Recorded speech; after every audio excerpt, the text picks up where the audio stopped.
The Cursed Museum and Leon S. Kennedy. After surviving the horrors of Raccoon City, Leon S. Kennedy thought he had seen it all. But stepping into the abandoned Castillo de Sol Museum on the outskirts of a desolate Spanish village proved him wrong. It was 2 a.m. Outside, a torrential downpour was accompanied by violent cracks of thunder. Leon had received intel that a former Umbrella Corporation researcher had hidden a new virus sample here. He entered with nothing but a flashlight and his trusty handgun. As he stepped inside, the sharp, pungent stench of rotting flesh and old chemicals hit him. The eyes of the massive oil paintings on the walls seemed to track his every move. Suddenly, a rustling sound came from behind. Leon spun around with lightning speed, but no one was there. Only the pendulum of the Brand Museum clock swung steadily.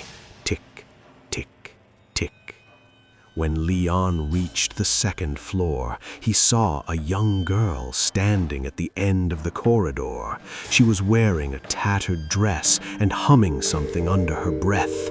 Leon called out cautiously, "Hey, what are you doing here? It's dangerous." The girl slowly turned around. Leon's blood ran cold. The girl had no face. There was only smooth skin, with a thick black liquid oozing from where her features should have been. In an instant, she let out an inhuman shriek and charged at him. Leon fired, but the bullets passed right through her body, as if she were made of mist. This wasn't a zombie. It was something else entirely. Leon ran into a hidden lab and stumbled upon an old tape recorder. When he hit play, the researcher's voice crackled through the speakers. "Viruses turn people into zombies, but we have engineered a parasite that merges with human consciousness, trapping the host within the memories of the dead. Anyone who enters this lab will face their past sins and fears in physical form." Leon gasped. Standing before him was no longer the girl, but the familiar faces of those he couldn't save back in Raccoon City.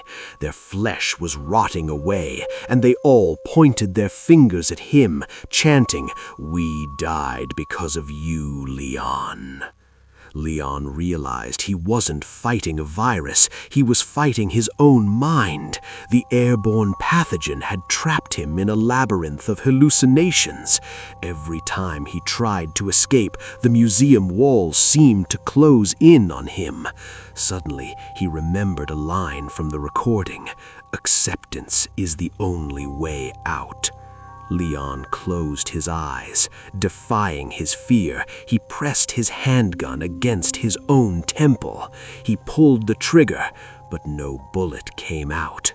When he opened his eyes, he was standing at the museum's front gate. The first light of dawn was breaking.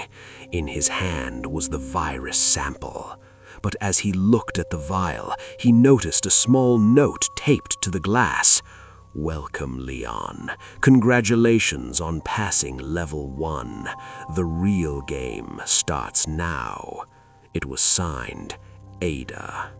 Leon let out a long sigh. The danger hadn't passed. A new hellish chapter had only just begun.